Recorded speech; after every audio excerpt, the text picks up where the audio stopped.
حاضرین محترم، اللہ کمل حاکمین کا لاکھ لاکھ کرم احسان ہے کہ اس نے ہمیں ایسے اعمال عطا فرمائے کہ جو بخشش کے ذرائع ہیں، جن میں نماز بھی بخشش کا ذریعہ ہے، روزہ بھی بخشش کا ذریعہ ہے، قرآن کی تلاوت بخشش کا ذریعہ ہے، صدقہ و خیرات بخشش کا ذریعہ ہے۔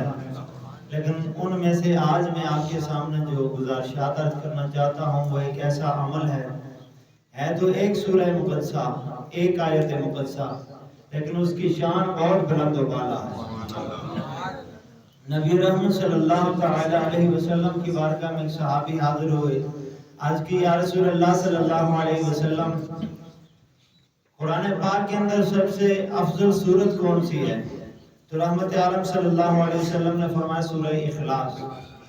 پھر عرض کی یا رسول اللہ صلی اللہ علیہ وسلم، قرآن پاک کے اندر سب سے افضل آیت کون سی ہے؟ تو میرے آقا علیہ السلام نے فرمایا آیت الکرسی۔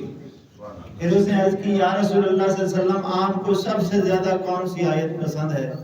تو رحمت عالم صلی اللہ علیہ وسلم نے فرمایا سورہ بقرہ کی آخری 3 آیات۔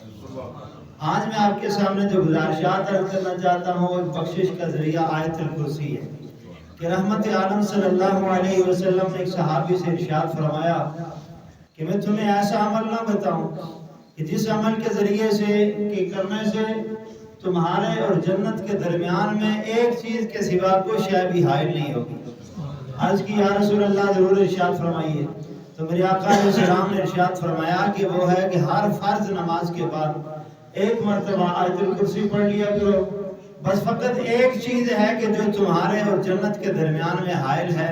پوچھا وہ کون سی ہے؟ تو ارشاد فرمایا وہ ہے فقط موت، کہ تمہاری موت ہے کہ جو حائل ہے، اس کے سوا کوئی شے بھی تمہیں جنت سے نہیں روک سکتا۔ بہترین ذریعہ ہے۔ دیکھیے اللہ کا کتنا بڑا کرم احسان ہے۔ ویسے اللہ اپنی رحمت کے صدقے بھی ہمیں بخشتا ہے، لیکن ایسے ایسے اعمال ہمیں عطا فرمائے کہ ہمارا بندہ کسی طرح آ جائے اور میری بارگاہ کے اندر یہ عمل کرے اور اسی میں بخش دے۔ رحمت عالم صلی اللہ علیہ وسلم نے ارشاد فرمایا کہ میرے صحابہ، جو شخص صبح کو آیت الکرسی پڑھتا ہے شام تک وہ اللہ تعالیٰ کی امان میں ہوتا ہے، اور جو شام کو آیت الکرسی پڑھتا ہے اللہ تعالیٰ اسے صبح تک امان میں رکھتا ہے۔ جو بندہ گھر میں داخل ہوتے ہوئے آیت الکرسی پڑھے گا تو میرے آقا علیہ السلام نے ارشاد فرمایا اس گھر میں کبھی مفلسی نہیں آ سکتی، اور ارشاد فرمایا جو گھر سے نکلتے ہوئے آیت الکرسی پڑھے گا تو 70,000 فرشتے اس کی حفاظت کے لیے معمور ہو جاتے ہیں، باڈی گارڈ ہو جاتے ہیں۔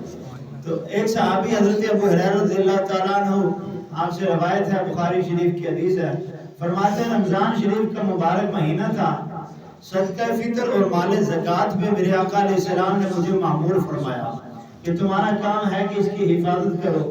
تو میں اس کی حفاظت میں مأمور ہو گیا۔ تو رات کو دیکھا ایک شخص آیا اور آ کے اس مال سے کچھ چوری کرنا چاہتا تھا۔ جو ہی اس نے ہاتھ آگے بڑھایا میں نے اس کے ہاتھ کو تھام لیا۔ میں نے اس سے کہا کہ اب تو تمہیں نہیں چھوڑوں گا، نبی کی بارگاہ میں لے کے جاؤں گا۔ اب وہ رونے لگا، کہنے لگا کہ میں مفلس ہوں، غریب ہوں، بچے غریب ہیں۔ تو بچے رونا شروع کر دیا۔ تو آپ نے کہا اچھا آج کے بعد نہیں آنا، آج چھوڑ دیتا ہوں، اگر آئندہ آیا تو نہیں چھوڑوں گا۔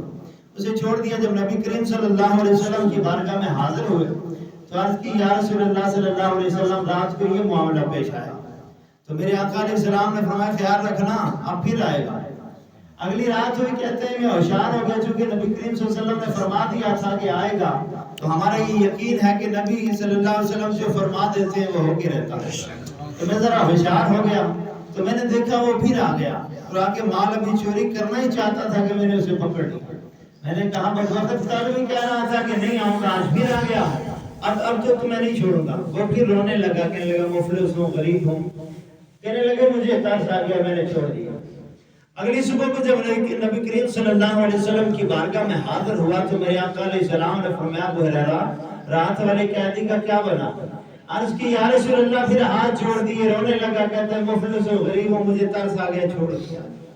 ارشاد فرمایا آج پھر آئے گا، خیال رکھنا۔ کہتے ہیں اگلی رات کو پھر آیا اور اسے جب ہاتھ مال میں ڈالا نا میں نے پکڑ لیا، کہا اب تو تجھے کسی صورت نہیں چھوڑوں گا، اس لیے کہ تو پہلے دن بھی کہتا تھا نہیں آؤں گا، پھر آ گیا، دوسرے دن بھی کہا نہیں آؤں گا، آج پھر آ گیا، اب تو تجھے نبی کی بارگاہ میں پیش کر کے ہی رہوں گا۔ اب وہ کہنے لگا اچھا میں آپ کو ایک عمل بتاتا ہوں، اس کے عوض میں آپ مجھے چھوڑ دیں۔ صحابہ کرام چونکہ عمل کے پیاسے تھے، ایک سبب ہے جو بخشش کا سبب ہے، اور وہ یہ ہے کہ تم سوتے وقت آیت الکرسی پڑھ لیا کرو، تو رات کو اللہ تعالیٰ تم پہ فرشتہ مقرر فرمائے گا کہ جو تمہاری حفاظت کرے گا، اور شیطان تمہارے قریب تک بھی نہیں آ سکے گا۔ اب جب صبح ہی انہوں نے چھوڑ دیا، صبح ہی نبی کریم صلی اللہ علیہ وسلم کی بارگاہ میں حاضر ہوئے، سرکار نے فرمایا کیا ہوا، کیا بنا تمہارے قیدی کا؟ عرض کی یا رسول اللہ ایک عمل بتا کے گیا ہے، میں نے اس کے عوض میں چھوڑ دیا۔ رحمت عالم صلی اللہ علیہ وسلم نے فرمایا کیا عمل بتایا؟ یا رسول اللہ یہ بتایا کہ آیت الکرسی پڑھو گے، ایک فرشتہ مقرر ہوگا جو تمہاری حفاظت کرے گا، شیطان تمہارے قریب تک نہیں آئے گا۔ میرے آقا علیہ السلام نے فرمایا ہے تو جھوٹا لیکن بات سچی کہہ گیا۔ سبحان اللہ، ہے جھوٹا لیکن بات سچی کہہ گیا ہے۔ اے ابو ہریرہ جانتے ہو وہ کون تھا؟ عرض کی یا رسول اللہ نہیں جانتا۔ میرے آقا علیہ السلام نے فرمایا 3 راتوں میں آنے والا وہ شیطان تھا، لیکن جو آیت الکرسی کی فضیلت بتا گیا یہ سچی کہہ گیا۔ حضرت عبداللہ بن ناصر رحمت اللہ تعالی علیہ ایک رات کو سوئے، آپ نے خواب میں دیکھا کہ وہ جنت میں ہیں، اور آپ فرماتے ہیں میں نے دیکھا کہ 175 محلات ہیں اور ایک سے ایک حسین ہے، اور ہر محل کا یہ 50 دروازے ہیں۔ آپ فرماتے ہیں میں بڑا خوش ہو گیا، اور میں نے کسی کہنے والے سے سنا کہ یہ محل 175 تمہارے، ہر محل کے اندر 50 دروازے ہیں۔ تو میں صبح جب اٹھا تو میں حیران ہو گیا کہ کس قسم کی خواب ہے، چلو ابن سیرین کے پاس چلتے ہیں جو خواب کی تعبیر بتاتے ہیں۔ وہ فرماتے ہیں ان کے پاس گیا تو میں نے کہا میں نے اس طرح کی خواب دیکھی ہے، اس کی تعبیر آپ بتا دیں۔ تو وہ کافی دیر سوچنے لگے، اس کے بعد کہنے لگے مجھے لگتا ہے تو آیت الکرسی کا کثرت سے ورد کرتا ہے۔ ہاں یہ تو ہے، میں روزانہ اس کو کثرت کے ساتھ آیت الکرسی کا ورد کرتا ہوں، لیکن آپ یہ بتائیے آپ کو کیسے پتہ چلا؟ وہ کہنے لگے کہ اس لیے کہ یہ جو 175 اور 50 کا جو فکر تو نے بتایا نا، آیت الکرسی کے اندر 175 حروف ہیں اور آیت الکرسی کے اندر 50 کلمے ہیں، تو جب تو اس کا کثرت سے ورد کرتا ہے تو یقیناً اللہ تمہیں 175 جنت میں محل عطا فرمائے گا، اور ہر محل کے 50 دروازے۔